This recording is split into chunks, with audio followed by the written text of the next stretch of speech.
Jewells68 here for Talk to Me Tuesday on Tuesday, August 29th. I am here in front of what you see behind me, a finished quilt top for Project Linus. You may remember the candy fabric that I did another crazy quilt with. Not a crazy quilt, but you know what I mean. Crazy as in wacky. I realized that September 9th is our meeting for this coming month. I wasn't able to go in August because that was move-in day at the university for Phoebe, so I'm behind by one blanket going into September. So I'm trying to get at least one, hopefully two, done to turn in on September 9th. We shall see. I don't know if that's going to happen or not, but anyway, I basically, these candy squares I received, somebody donated them to Linus. They were already cut into 10-inch-ish squares. Not the best cutting in the world, but they were about 10 inches square. And so I just took a bunch of those, and they also came with the yellow and green, same thing, cut into squares. I made them into 4 patches, and then I did the disappearing 4-patch pattern, which there's tons of tutorials online for that. I think I looked at a tutorial on Craftsy, and it's super easy to do, very fast to make the block. And I did all of this on Sunday, so not bad. I'm hoping to get it quilted and ready to turn in. We shall see. So I'm hoping, fingers crossed everybody, that I actually get a 3-day weekend this weekend for Labor Day. And if so, I will get this quilted. That is my goal. Yeah, so hopefully next week I'll be able to show you a finished quilt on that. Fingers crossed. The other thing I'm working on is my great-nephew is due on September 19th. No, I'm sorry, September 15th. However, I'm being told he's expected any day now. So I decided to go with Jennifer's Sea Turtle pattern, which is available on Sew Hooked. It's one of her free patterns. She updated it recently, added a 10.5-inch pattern, made it to where you could have a different color shell than the rest of the body.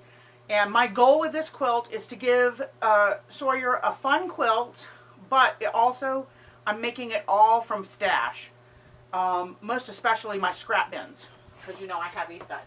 My blue in particular is the fullest one I have. It's hard to close. So that's one of the reasons I chose this pattern, because I'm doing the background in each block is going to have a different blue for the background, and then a green shell and brown for the turtle body. So here is the first one I made.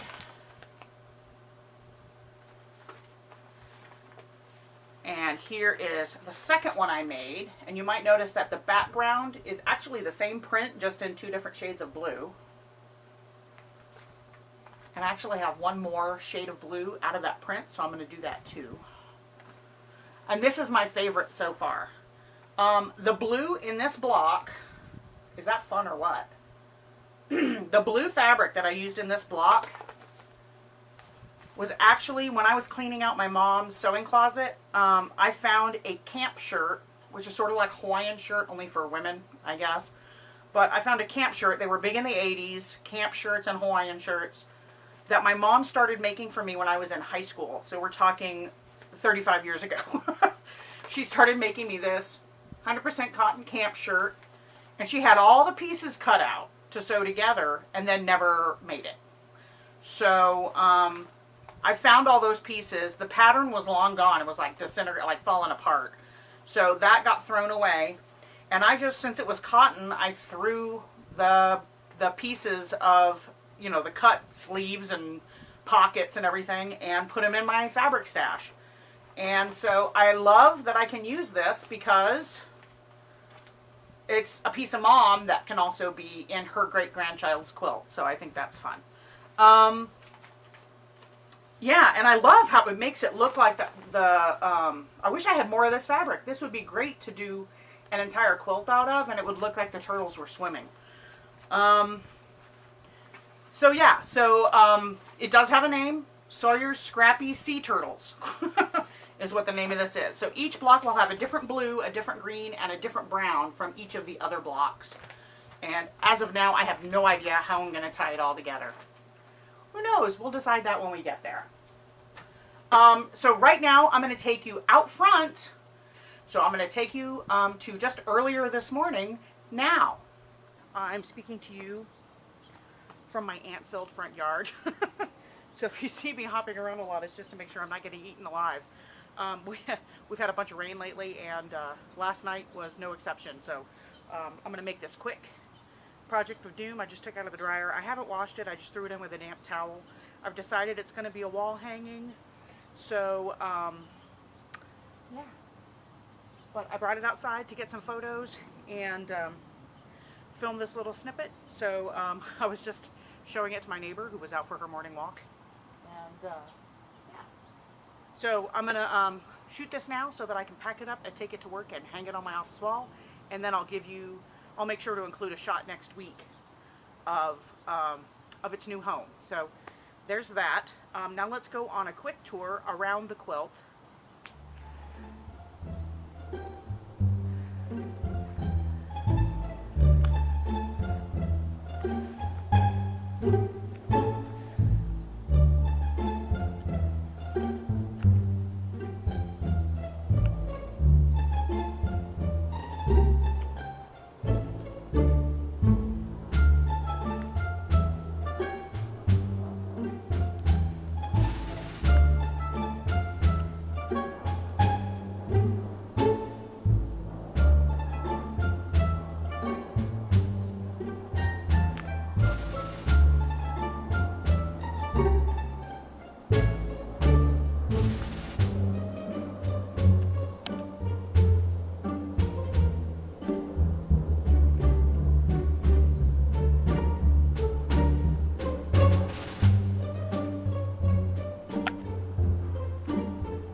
All right, well, I've got to get ready, get out of here and get to work. And so I will probably, hopefully we'll have time later to edit this and get it uploaded. But I am looking forward to watching everybody's videos. I hope everybody has a crafty week, and I will see you next week in September. Bye!